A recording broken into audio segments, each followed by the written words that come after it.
సంవత్సరాల తరబడి ఎన్ని మందులు వాడినా మీ మోకాల నొప్పులు తగ్గట్లేదా? ప్రాణ పెయిన్ క్లినిక్ లో అత్యాధునిక చికిత్స. తెలంగాణలో ఇంటర్ ఫలితాలు తీవ్ర విషాదాన్ని నింపుతున్నాయి. పరీక్షల్లో ఫెయిల్ అయిన విద్యార్థులు తనువు చాలిస్తున్నారు. క్షణికావేశంలో విద్యార్థులు మనోవేదనకు లోనై కనిపించిన కన్నవారి కోసం ఒక్క నిమిషం ఆలోచించకుండా కఠిన నిర్ణయాలు తీసుకుంటున్నారు. బుధవారం విడుదలైన పరీక్షా ఫలితాల్లో ఫెయిల్ కావడంతో 6 విద్యార్థులు చనిపోయారు. ఫెయిల్ అవుతానన్న భయంతో మరొకరు ప్రాణాలు తీసుకోవటం విషాదం నింపుతోంది.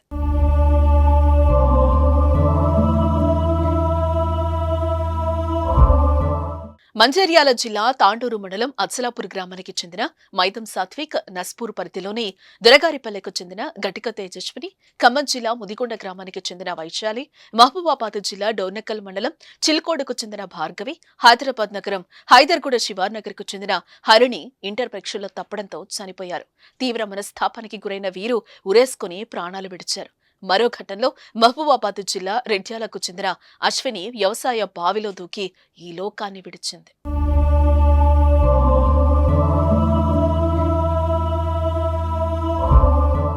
అలాగే సిద్దిపేట జిల్లా మర్కూర్ మండలం పాతూరుకు చెందిన ఇంటర్ ఫస్ట్ ఇయర్ విద్యార్థిని ఈరన్న శ్రీజ ఫెయిల్ అవుతానన్న భయంతో పురుగుల మందు తాకింది. ఆసుపత్రికి తీసుకెళ్లగా చికిత్స పొందుతూ మృతి చెందింది. అయితే ఫలితాలు వెలువడిన అనంతరం ఆమె 401 మార్కులతో పాస్ అవ్వటం కుటుంబంలో తీవ్ర విషాదాన్ని నింపింది. బంగారు భవిష్యత్తు ఉన్న పిల్లలను కోల్పోయిన తల్లిదండ్రులు బాధ వర్ణనాతీతం.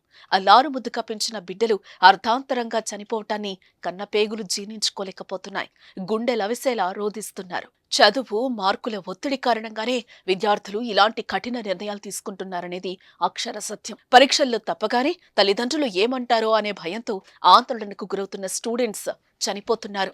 ఇంటర్ ఫెయిల్ అయినప్పటికీ విద్యార్థులకు సప్లిమెంటరీ రూపంలో మరో అవకాశం ఉండనే ఉంటుంది.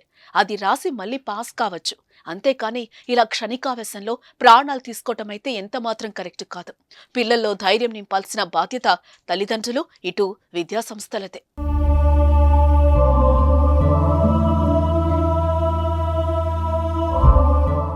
సుమన్ టీవీలో మీ పర్సనల్ అండ్ బిజినెస్ ప్రమోషన్స్ కోసం కింది నెంబర్కి కాంటాక్ట్ చేయండి.